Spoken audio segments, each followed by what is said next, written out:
You're listening to an Airwave Media Podcast. What's something you learned in history class that you feel like wasn't the whole truth? Better yet, what's something you didn't learn at all that was omitted completely? That's what I like to call redacted history.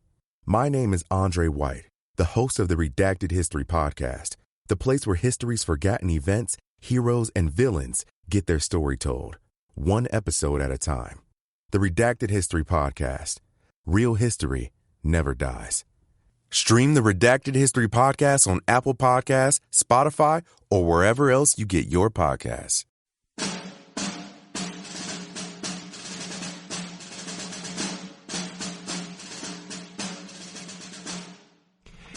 Here, Captain Edwin A. Brown of Company E was instantly killed. There is, in my mind, as I write, the spectacle of a young officer, with uplifted sword, shouting in a loud, imperative voice the order I'd given him.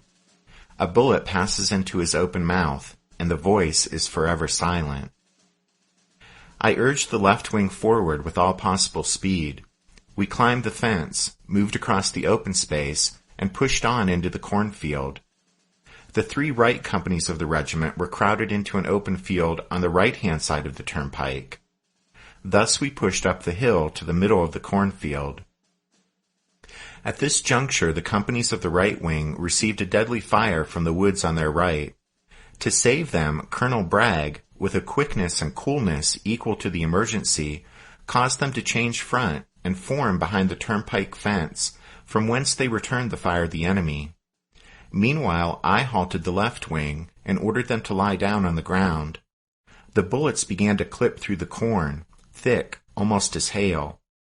Shells burst around us, the fragments tearing up the ground, and canister whistled through the corn above us. Lieutenant Bode of Company F was instantly killed, and Lieutenant John Tickner was badly wounded. Sergeant Major Howard J. Huntington now came running to me through the corn. He said, "Major, Colonel Bragg wants to see you, quick, at the turnpike." I ran to the fence in time to hear Bragg say, "Major, I'm shot," before he fell upon the ground. While this took place on the turnpike, our companies were marching forward through the thick corn, on the right of a long line of battle. At the front edge of the cornfield was a low rail fence. Before the corn were open fields, beyond which was a strip of woods surrounding a little church, the Dunkard Church. As we appeared at the edge of the corn, a long line of men in butternut and gray rose up from the ground. Simultaneously, the hostile battle lines opened a tremendous fire upon each other. Men, I cannot say, fell. They were knocked out of the ranks by dozens. Major Rufus R. Dawes, 6th Wisconsin Infantry, Gibbons Brigade. Major Matt Dale, commanding the right wing, came to me at my station at the center and reported that nearly every man of the right wing had been shot down, killed or wounded, and not a man would be left alive unless we withdrew at once. The roar all about us of nearby small arms and of artillery more distant was so deafening that the major, in making his report, had to place his mouth to my ear. Just as he concluded, and while we still were standing breast to breast, he with his right side and I with my left towards the enemy, he was stricken by a bullet, straightened, stiffened, and fell backwards upon the ground, dead. Immediately thereafter, scarcely a minute, Captain John R. Woodward, in command of the left wing, came to me with a like report as to that wing. As the regiment no longer had the ability to advance or resist attack effectively, and in addition, as its line of retreat was in momentary danger of being cut off, I directed Captain Woodward to retire the left, and myself proceeded to withdraw the right wing. Falling back to the southward limit of the corn patch, I directed the few who had emerged from the corn to rally upon a squad of perhaps 30 men who were gathered about a Confederate battle flag and resisting the advance of Federal infantry, while I remained to forward on others as they might appear from the corn. Just as the few started for the battle flag mentioned, Captain Woodward cried out substantially, "The flags! The flags! Where are the flags? The bearers are shot down, and I'll get them," and suiting the action to the word, rushed back into the corn to recover them. He had proceeded but a short distance when he came face to face with the advancing enemy and returned without them. Lieutenant Colonel Philip A. Work, 1st Texas Infantry, Wofford's Brigade.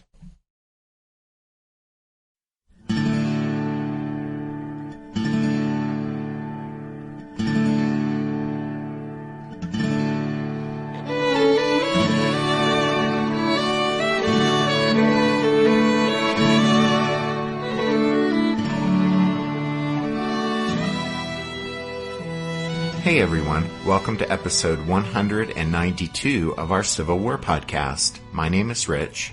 And I'm Tracy. Hello y'all. Thanks for tuning into the podcast. With the last episode, we talked about the start of the fighting at the Battle of Antietam on the morning of September 17, 1862, as the Army of the Potomac, commanded by George McClellan, began its attack against Robert E. Lee's Army of Northern Virginia. North of Sharpsburg, Fighting Joe Hooker's 1st Corps opened the battle by starting to advance south toward the Dunker Church. The 1st Corps would open the battle alone, here on the northern part of the field, since Hooker had failed to coordinate its attack with Joseph Mansfield's nearby 12th Corps. As hundreds of shells from the opposing batteries shrieked and roared overhead, Hooker's Federals encountered stiff resistance from Stonewall Jackson's Confederates. Of Hooker's 3 divisions, James Ricketts advanced on the left through the East Woods and the eastern portion of the cornfield, while Abner Doubleday advanced on the right down the Hagerstown Turnpike and through the western part of the cornfield. Behind Ricketts and Doubleday, George Meade's division remained in reserve. Last week, we looked at Ricketts' part of Hooker's attack, and we saw how the piecemeal, uncoordinated advances by Ricketts' brigades ran into fierce resistance from the rebels who were positioned at the southern edge of the cornfield and near the East Woods. As you guys will recall, at the end of last week's show, the fighting in this area was stalemated. But even while that ferocious combat was going on, Doubleday was advancing southward, just to the right of Ricketts. And that's what we'll look at now. That is Doubleday's part of 1st Corps' assault that morning.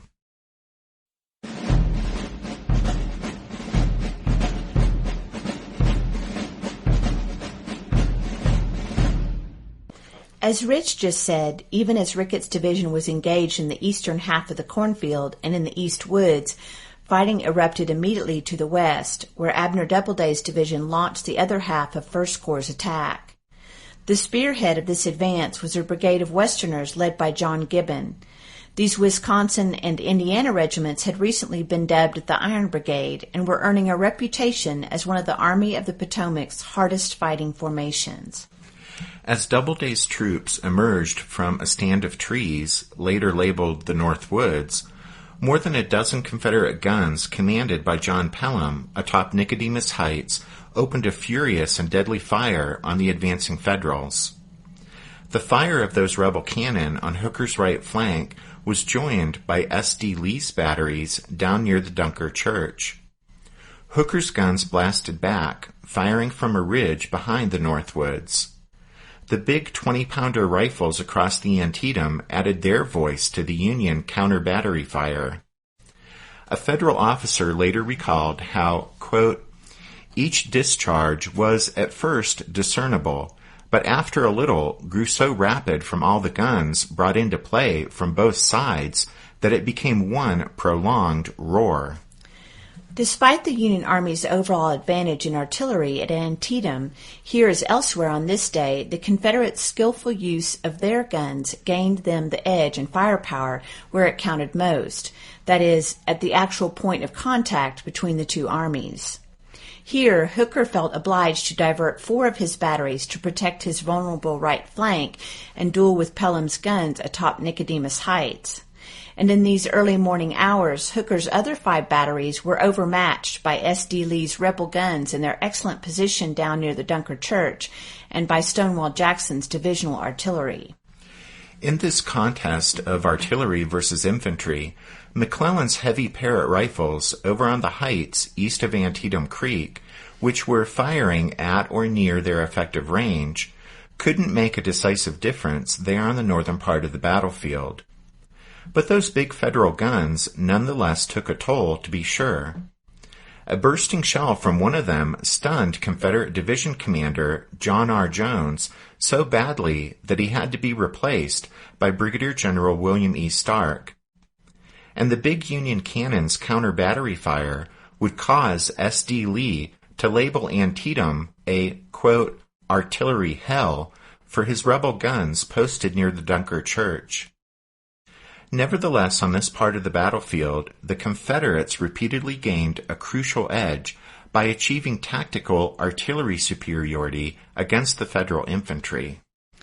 At any rate, the Iron Brigade, taking its losses from the Confederate cannon fire, pushed southward on both sides of the Hagerstown Turnpike, with half the line passing through Farmer Miller's orchard and into the cornfield, and the other half into the field of clover running along the western side of the road. Battery B of the 4th U.S. Artillery moved up in direct support, unlimbering in the Miller barnyard. And just as a footnote, but it just so happened that Battery B had been John Gibbon's old command in the pre-war U.S. Army. A Confederate staff officer, from his vantage point in front of the West Woods, watched as the Yankees advanced with a slow, measured tread, their bayonet-tipped muskets held out before them. The rebel later remembered how, quote, the Federals, in apparent double battle line, were moving toward us at charge bayonet, common time, a show at once fearful and entrancing. The Iron Brigade's fame as one of the Army of the Potomac's best combat outfits was just beginning. Antietam was its third battle, and on this morning it tangled with one of the most storied formations in Lee's army, the Stonewall Brigade. Jackson's original command was now being led by Colonel Andrew Grigsby. Grigsby had the Stonewall Brigade and a 2nd Brigade of Virginians under his command lying down in the clover west of the turnpike. As the Yankees approached, his men rose up and delivered a devastating volley that shredded the advancing Federals' right flank. Gibbon quickly sent over reinforcements, and the two battle lines here slugged it out until finally the Federals' superior numbers began to tell. With more than half his men down, Grigsby's command fell back into the West Woods and took cover behind trees and rocky ledges. There on the far side of the Hagerstown Turnpike, as the right wing of the Iron Brigade continued to trade shots with Grigsby's rebels, Doubleday pushed forward a 2nd Brigade in support to Gibbon's right, and as a result, the Federals gained a foothold in the northern part of the West Woods.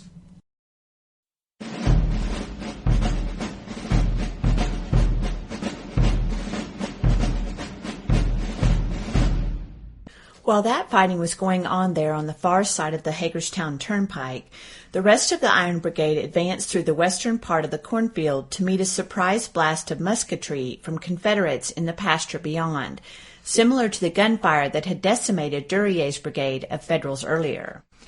The blast of gunfire that hit the Iron Brigade here is what's described in the scene in that quote I read from Major Rufus Dawes of the 6th Wisconsin at the top of the show. Dawes recalled that, quote, as we appeared at the edge of the corn, a long line of men in butternut and gray rose up from the ground. Simultaneously, the hostile battle lines opened a tremendous fire upon each other. Men, I cannot say, fell, they were knocked out of the ranks by dozens. But we jumped over the fence and pushed on, loading, firing, and shouting as we advanced. This combat was taking place at the same time the fighting we talked about in the last show along the edge of the cornfield to the east reached its peak. A northern newspaper correspondent watching the battle wrote, quote, we could see them press our men and hear their shrill yells of triumph. Then our columns in blue would move forward, driving them back with loud, deep-mouthed, sturdy cheers. End quote. To a southern newspaper reporter, the storm of musketry and cannon fire, quote, sounded upon the ear like the rolling of 1,000 distant drums.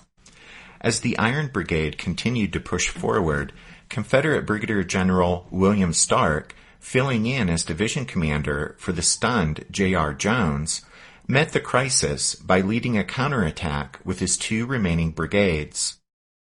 Those 1,150 Confederates from Virginia, Alabama, and Louisiana charged out of the West Woods angling toward the turnpike and the cornfield. The Yankees turned to meet this threat, and in places the battle lines were scarcely 30 yards apart. This was point-blank range, and even in the choking gun smoke that quickly blanketed the battlefield, a shot here could hardly miss. On both sides the men were loading and firing their muskets as fast as possible. Describing the chaos and almost unbearable tension, Major Dawes later said, quote, "Men are falling in their places or running back into the corn. The soldier who is shooting is furious in his energy. The soldier who is shot looks around for help with an imploring agony of death on his face.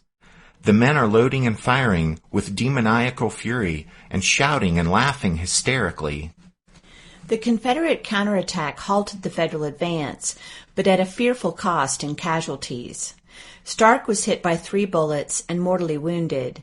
The Stonewall Brigade's Colonel Grigsby took charge of the division. He was its 3rd commander in an hour. Losses among the rebel field officers were so great that brigades here were being led by captains and regiments by lieutenants. Realizing that the battered Confederates couldn't hold the gains that had been won in the costly counterattack, Grigsby gave the order to fall back, and the shattered division of rebels took shelter in the West Woods.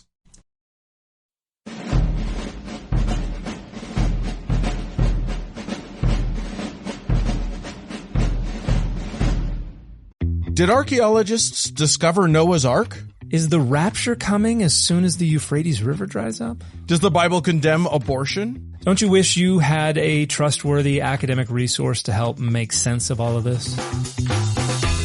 Well, I'm Dan Beecher, and he's award-winning Bible scholar and TikTok sensation Dr. Dan McClellan, and we want to invite you to the Data Over Dogma podcast, where our mission is to increase public access to the academic study of the Bible and religion, and also to combat the spread of misinformation about the same. But, in a fun way.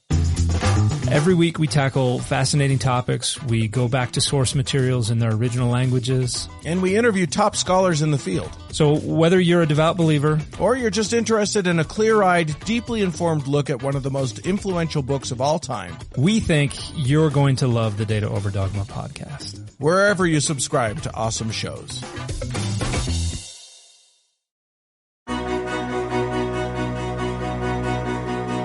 History never says goodbye. It just says, see you later. Edward Galeano was right when he said that.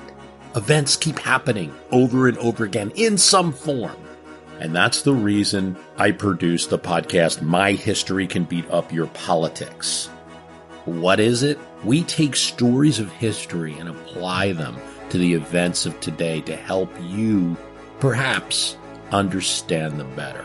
We are also part of Airwave Media Network. I've been doing the program since 2006. That's a long time, and the show has a long name. My History Can Beat Up Your Politics. Find me wherever you get podcasts.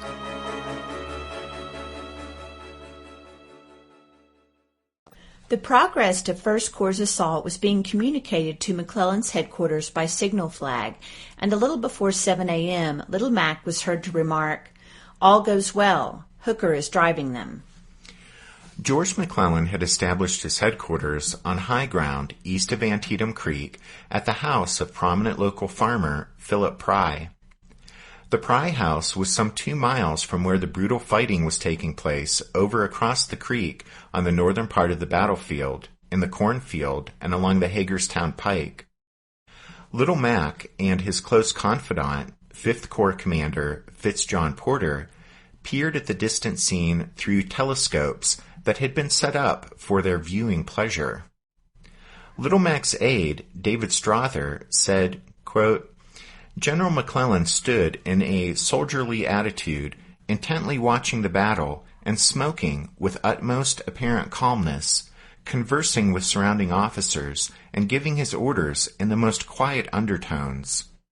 Everything was as quiet and punctilious as a drawing-room ceremony." According to McClellan's plan, such as it was, as described in his preliminary report of the battle, the progress to the north by First Corps ought to have been the signal to order Burnside to move against the rebels' other flank. and depending on how you decipher Little Mac's plan, such as it was, Sumner's Second Corps ought to have been ready to push forward in the center. But except for sending a message to Burnside to be prepared to advance, McClellan did nothing to capitalize on Hooker's gains. Bull Sumner had roused his Second Corps troops early, issued them 80 cartridges, twice the usual number, and had them ready to march at first light. Sumner was expecting to receive orders first thing Wednesday morning, telling him to cross the Antietam, either at the middle bridge to threaten the Confederate center, or at the upper bridge to support Hooker. But when no orders came, he went to McClellan's headquarters to find out what was going on. Little Mac, however, couldn't be bothered to see Sumner. While Little Mac and his buddy Fitzjohn Porter watched the battle from the backyard of the Pry House, Sumner was left to stew out on the front porch. By making no move early on Wednesday morning to coordinate the movements and actions of the different parts of his army, it seems George McClellan was content to passively let events unfold as they would and shape his command decisions. Meanwhile, Robert E. Lee was anticipating events. Observing that the Federals opposite his right flank were making no threatening moves toward the lower bridge, Lee called on Longstreet to dispatch the brigade of George Tighe Anderson from its position in front of Sharpsburg to the northern part of the battlefield to aid Stonewall Jackson.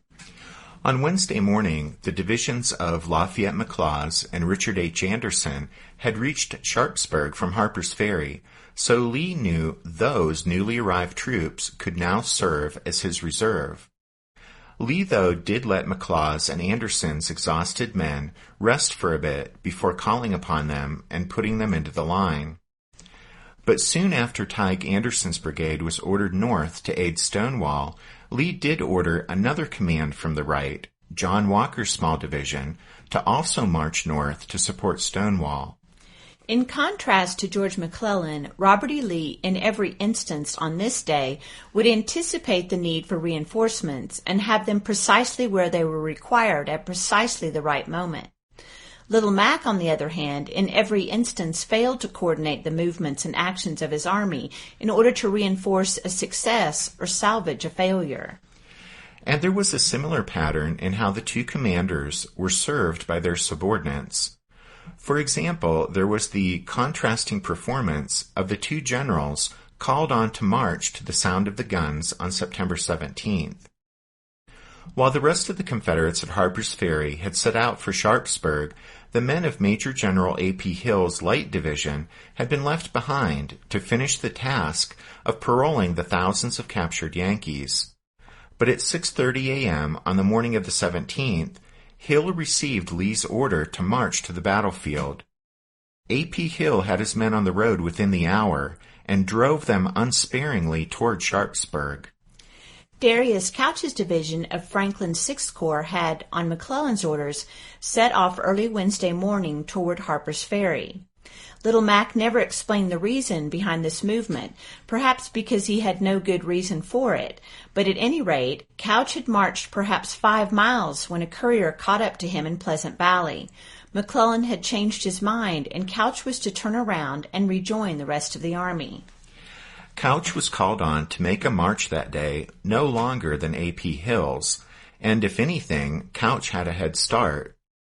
The noise of battle reached both generals, and presumably the sound of the guns, as well as their orders, communicated equal urgency. But unlike A.P. Hill, Couch set a pace that was so undemanding that everyone in his division could keep up and no one straggled, and they all arrived at the battlefield 5 hours after they were needed.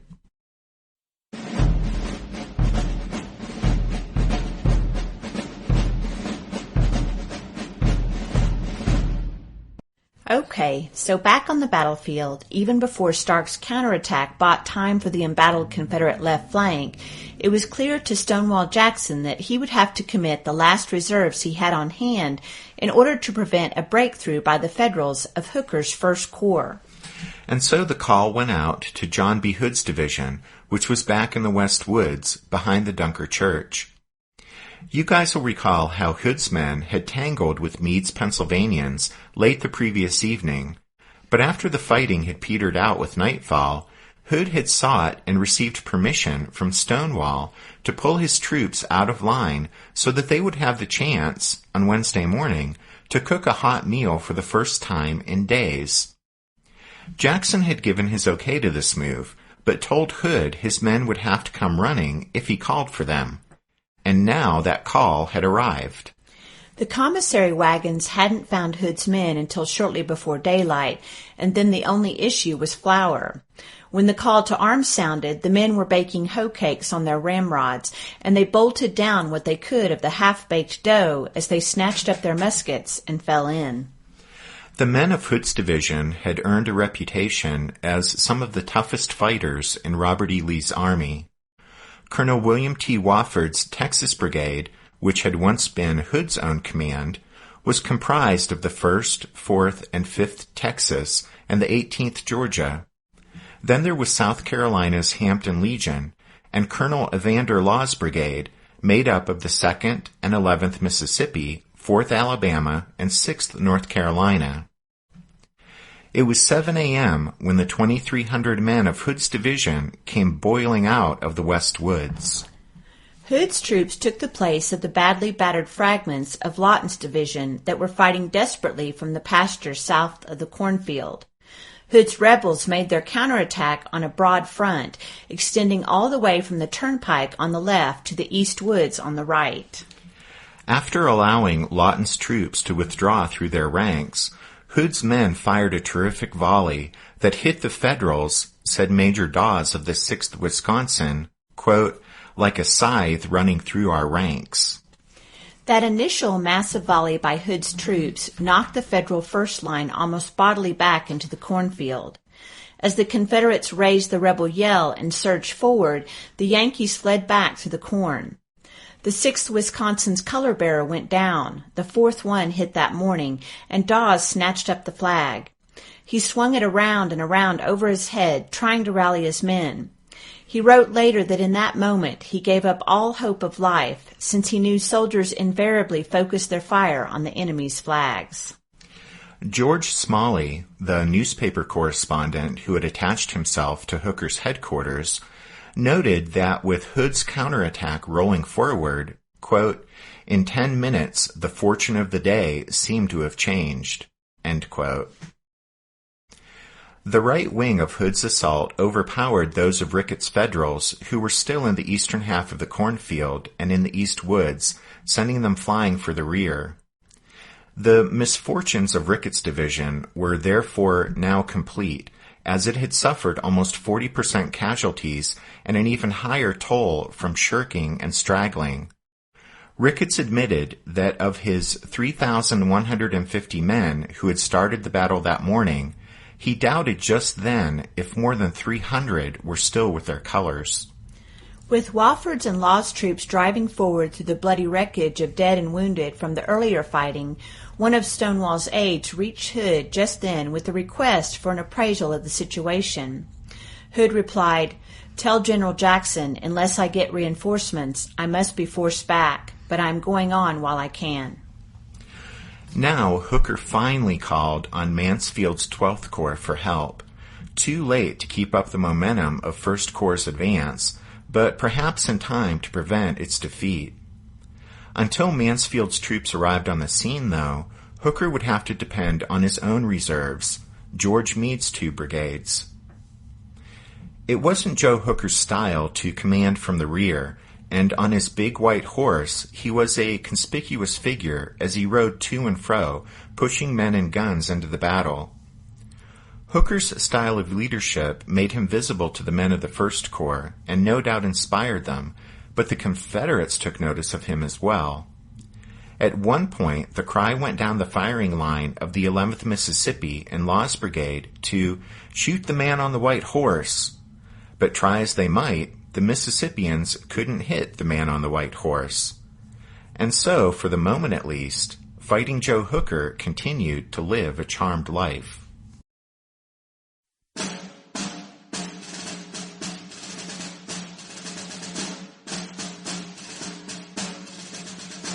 Then the Texas Brigade was ordered to charge. The enemy was on the opposite side of this stubble field in the cornfield. As we passed where Lawton's brigade had stood, there was a complete line of dead Georgians as far as I could see. Just before we reached the cornfield, General Hood rode up to Colonel Carter, commanding the 4th Texas Regiment, my regiment, and told him to front his regiment to the left to protect the flank. This he did, and he made a charge directly to the west. We were stopped by a pike fence on both sides. It would have been certain death to climb that fence. Hayes' Louisiana Brigade had been in on our left and had been driven out. Some of their men were still with us at this fence. One of them was a better soldier than I was. I was lying on the ground, shooting through the fence about the second rail. He stood up and shot right over the fence. He was shot through his left hand and through the heart. As he fell on me, I pushed him off and saw that 7th Louisiana was on his cap. The 5th Texas, 1st Texas, and 18th Georgia, which was the balance of my brigade, went straight into the cornfield, and when they struck, the corn blades rose like a whirlwind and the air was full. Private Lawrence A. Daffin, 4th Texas Infantry, Wofford's Brigade. We knew but little of what was going on beyond our immediate vicinity. We were in the hottest of hornets' nests and had all we could do to attend to what was in our front, while the sounds of battle reached our ears from all directions. Bullets, shot, and shell whistled and screamed around us. Wounded men came to the rear in large numbers, and the 6 Napoleon guns of Battery B hurled forth destruction as the enemy, in increased numbers, rushed forward to capture the guns. He seemed to be making headway against our troops in the cornfield to our left, and the piece on the pike was firing in that direction. In the midst of this pandemonium, I happened to look at this gun and noticed that the cannoneers had carelessly allowed the elevating screw to run down, and every time the piece was fired, its elevation was increased, until now its missiles were harmlessly thrown high over the heads of the enemy in its front. I yelled to the gunner to run up his elevating screw, but in the din he could not hear me. I jumped from my horse, rapidly ran up the elevating screw until the muzzle pointed almost into the ground in front, and then nodded to the gunner to pull his lanyard. The discharge carried away most of the fence in front of it and produced great destruction in the enemy's ranks, as did the subsequent discharges.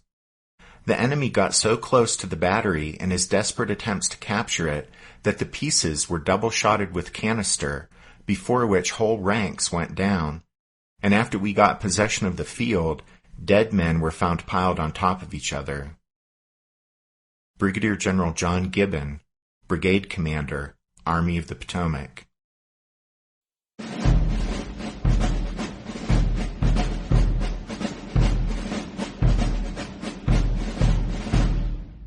As George Meade's 2 brigades of Pennsylvanians moved up, Law's Confederates in the northern part of the cornfield caught one of the brigades in the flank as it was crossing Farmer Miller's pasture north of the cornfield. The rebel musketry wrecked 2 of the Yankee regiments, but the remaining 2 held their ground and fought back.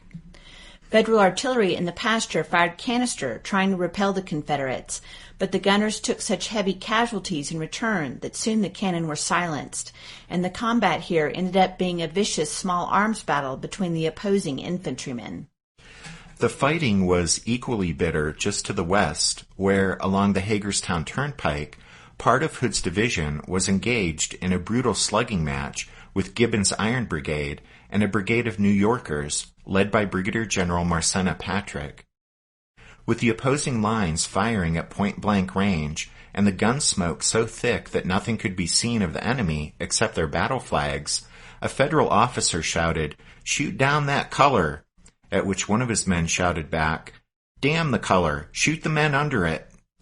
The 4th color bearer lost by South Carolina's Hampton Legion was the unit's major, J.H. Dingle, who picked up the flag, cried out, "Legion, follow your colors," then rushed to the fence bordering the turnpike, where he was killed instantly.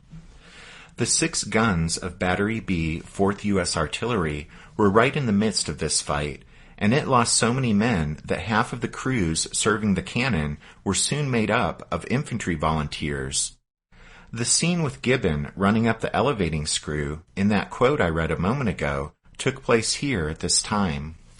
As Hood's men continued to press their assault, Battery B's guns fired double rounds of canister right in the faces of the attacking rebels. This was a desperate tactic, and to prevent a burst barrel, the powder charge attached to the second round was supposed to be knocked off, but one of the infantry volunteers couldn't be bothered with such niceties, and he continued ramming home full double charges. With every shot, a massive recoil sent the gun bounding backward, but each time it was dragged forward again to continue firing, and incredibly, the gun barrel didn't burst. Under this withering hail of musketry and cannon fire, Hood's counterattack in the western part of the cornfield finally stalled. But the 1st Texas, meanwhile, charged ahead, unsupported. Its commander reported that, quote, "It became impossible to restrain the men, and they rushed forward, pressing the enemy close until we had advanced a considerable distance ahead of both the right and left wings of the brigade." End quote. As the men of the 1st Texas charged ahead, Meade's Federals were waiting, muskets resting on the rails of a fence at the northern edge of the cornfield, and when the Texans came into view, the Pennsylvanians' fire simply tore them apart. 8 color bearers were shot down, and the Texans' beloved battle flag was lost in the confusion. 2 companies were wiped out to the last man. Their reckless charge that carried them to the northern edge of the cornfield cost the 1st Texas 186 of its 226 men, a staggering loss rate of over 82% in perhaps 20 minutes of combat. The 1st Texas's losses at Antietam earned it the tragic distinction of suffering the highest casualty rate of any unit on either side during a Civil War battle. It was about 7:30 now, and the opposing commands of Stonewall Jackson and Joe Hooker were spent and shattered. Each general had held back a single brigade, Jackson to guard Pelham's guns on Nicodemus Heights, and Hooker to guard the batteries dueling with Pelham from the Poffenberger farm. Both had thrown every other man they had into the fight. The Federals had a foothold in the northern portion of the West Woods, and some of Hood's men occupied a part of the East Woods. But other than that, little had changed from the positions each side held at first light. Jackson had met force with equal force, and the 2 sides were about where they had been when the killing began at dawn. Hooker's 1st Corps, attacking alone, lost 30% of its numbers. More than 3/4 of its 2,600 casualties were in the divisions of Ricketts and Doubleday. The Corps was all but used up and finished fighting for the day. A wounded Pennsylvanian later recalled, quote, "Hundreds were pouring back from the field, many wounded, some frightened, scores unhurt, but hurrying away to a safer region." The picture was similar in the West Woods behind the Confederates' front line. Generals and their staffs were trying desperately to reorganize shattered units and find officers to command them. In the contest against Hooker's 1st Corps, Stonewall Jackson's casualties came to 3,000 men. Lawton's division, fighting in the pasture south of the cornfield and on the Mumma farm, lost almost half its men. Lawton himself was wounded, and one of his brigade commanders was dead and another wounded, and 3/4 of his regimental commanders were down. J.R. Jones and Hood's divisions lost 40% and 60% of their numbers, respectively, and their losses in field officers were even higher. One of the brigades in Stark's counterattack saw 9 of its officers killed in the cornfield. The 2nd Mississippi lost every one of its regimental officers and nearly every company commander, and ended the fighting led by a 2nd lieutenant. Hood's division had quite simply been shot to pieces, and back in the cover of the West Woods, when he was asked where his division was, he replied simply, "Dead on the field." Stonewall Jackson had Jeb Stuart's horsemen busily rounding up stragglers, but he directed the officer in charge not to disturb any of Hood's men if they were found behind the lines. Even by Stonewall's demanding standards, Hood's men had done enough fighting that day.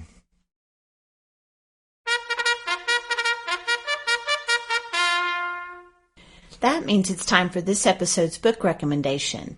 And our recommendation this time is the volume on Antietam in Time Life's Voices of the Civil War series of books. This series of books is where we get most of the longer first-person quotes that we share with you guys as part of the battle episodes on the podcast. This Voices of the Civil War series by Time Life has just a wealth of first-person accounts by soldiers and civilians as they share their experiences relating to major campaigns and battles. And we're big fans of these books. Besides the personal recollections, each book also has maps, sketches, photographs, and artifacts that really help what you're reading come alive. Don't forget you can find all of our book recommendations if you head over to the podcast website, which is www.civilwarpodcast.org. And here's a piece of breaking news. We've just released Members Episode number 52, Stonewall Jackson at Harper's Ferry, Part the First. As promised, we're going to use a couple of Members episodes to take a closer look at the siege of Harper's Ferry. Yep, and we want to say thank you to the newest members of the Strawfoot Brigade, Carol, Matt, and Deborah. Thanks for listening to this episode of the Civil War, 1861 to 1865, a history podcast. Rich and I do hope that you'll join us again next time as we continue with the story of the Battle of Antietam. But until then, take care. Thanks, everyone. Bye.